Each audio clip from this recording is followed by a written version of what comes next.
बदलापुरात 2 चिमुकलींवर अत्याचार झाल्याची घटना 7 दिवसांपूर्वी घडली आहे। या घटनेच्या निषेधार्थ महाराष्ट्रात ठिकठिकाणी उद्रेक उसळलाय। आज कोल्हापुरात देखील काँग्रेस महिला आघाडी आक्रमक झाली। या घटनेच्या निषेधार्थ काँग्रेस महिला आघाडी व जिजाऊ ब्रिगेडच्या वतीने छत्रपती शिवाजी महाराज चौकात निदर्शने करण्यात आली। यावेळी सरकार विरोधात घोषणाबाजी करत महिलांनी संतप्त प्रतिक्रिया व्यक्त केल्या। मुंबई नजीक असलेल्या बदलापूर येथील एका खाजगी शाळेत 2 अल्पवयीन लहान मुलींवर शाळेतील शिपायाने अत्याचार केल्याची घटना उघडकीस आली। या घटनेच्या निषेधार्थ ठिकठिकाणी आंदोलने करण्यात येत आहेत। तसेच महाराष्ट्रात उद्रेक देखील उसळला आहे। आज आता आपण कोल्हापुरात बघितलं तर कोल्हापूर महिला काँग्रेस आघाडीच्या वतीनं छत्रपती शिवाजी महाराज चौकात हे आंदोलन करण्यात येत आहे। तर या संदर्भात आपल्यासाठी बोलण्यासाठी काही महिला काँग्रेसच्या पदाधिकारी आहेत। बदलापूरची घटना ही संपूर्ण महिला वर्गाला काळीमा फासणारी घटना आहे आणि त्या घटनेनंतर पोलीस प्रशासकांना घेतलेली जी भूमिका आहे ती सर्वात निषेधार्ह आहे।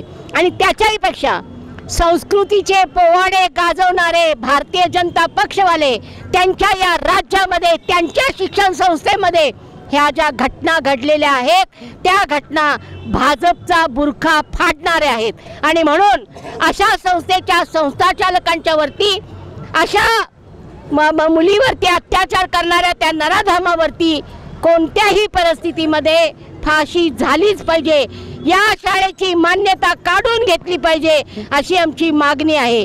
देवेंद्र फडणवीस गृहमंत्री झाल्यापासून महाराष्ट्राची वाटचाल बिहारकडे चाललेली आहे आणि म्हणून आज कोल्हापूर जिल्हा महिला काँग्रेसच्या वतीनं आम्ही ही निदर्शनं आयोजित केलेली आहेत। अगोदर पश्चिम बंगाल, आता बदलापूर आणि नाशिकमध्ये सुद्धा अत्याचाराची घटना घडली आहे। एक युवती म्हणून तुम्ही काय सांगाल?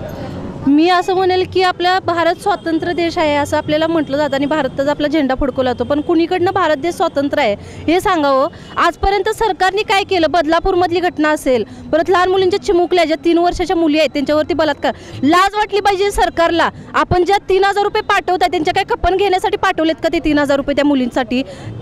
आम्ही या सरकारचा धिक्कार करतो आणि आम्हाला 3000 रुपये नको, महिलांना न्याय पाहिजेत। कुठेतरी या प्रकरणामध्ये महिलांच्या सुरक्षेमध्ये सरकार कमी पडते असं तुम्हाला वाटतंय काय? नक्कीच वाटते, कारण या सरकारचं या शैक्षणिक संस्थांच्या मध्ये जे काही कायदे केले पाहिजेत ते हे सरकारनं केलेले नाही आहेत। ज्या काही सुरक्षा व्यवस्था पाहिजेत त्याच्याकडे या सरकारचं दुर्लक्ष आहे। हे फक्त स्वतःची टिमकी वाजवत फिरत आहेत। 8 दिवसापूर्वी झालेल्या या अश्लाघ्य घटना असताना मुख्यमंत्री तिकडे फिरकले नाहीत। हे स्वतःची टिमकी वाजवत लाडकी बहीण योजनेचा प्रचार करत फिरायलेत। यांना लाज वाटली पाहिजे। यांनी घटना समजल्या क्षणी तिथं धाव घेतली पाहिजे होती। त्या पीडित मुलींच्या कुटुंबाला भेटलं पाहिजे, त्यांचं काय म्हणणं आहे ते ऐकून घेतलं पाहिजे। तिथं चळवळ करणारे आंदोलन करणाऱ्या लोकांच्या समोर गेलं पाहिजे होतं। ह्यात काही यांनी केलेलं नाही आहे। ह्यांना फक्त सत्तेचे डोहाळे लागलेले आहेत। बाकी जनता जगो की मरो ह्यांना कशाचंही देणं घेणं नाही आहे असं मला म्हणायचं आहे। तर आता आपल्यासोबत काही आपल्या ॲडव्होकेट भगिनी आहेत। मी की प्रशासन हे चुकीच्या मार्गाने चालू आहे। महिलांना हा न्याय मिळालाच पाहिजे। आणि जेव्हा आधीचे मुख्यमंत्री होते तेव्हा मुख्यमंत्र्यांच्या काळात जो शक्ती कायदा पास झाला होता तो अजून का आला नाही हे आम्हाला सरकारला प्रश्न विचारायचा आणि तो कायदा लवकरात लवकर पास करावा आणि महिलांना न्याय मिळवून द्यावा एवढेच मी माझ्यातर्फे बोलतो। हां सर। तर नक्कीच नराधमाला फाशी व्हावी, महिलांना न्याय मिळावा अशी मागणी या काँग्रेस कार्यकर्त्यांनी आणि महिलांनी केलेली आहे। कॅमेरामॅन मयूर पाटीलसह मी रविराज कांबळे, तारा न्यूज, कोल्हापूर। या प्रसंगी काँग्रेस महिला जिल्हाध्यक्ष सरलाताई पाटील, भारती पवार, जिजाऊ ब्रिगेड जिल्हाध्यक्ष चारुशीला पाटील, ॲडव्होकेट भाग्यश्री पाटील यांच्यासह काँग्रेस महिला आघाडी व जिजाऊ ब्रिगेडच्या कार्यकर्त्या उपस्थित होत्या।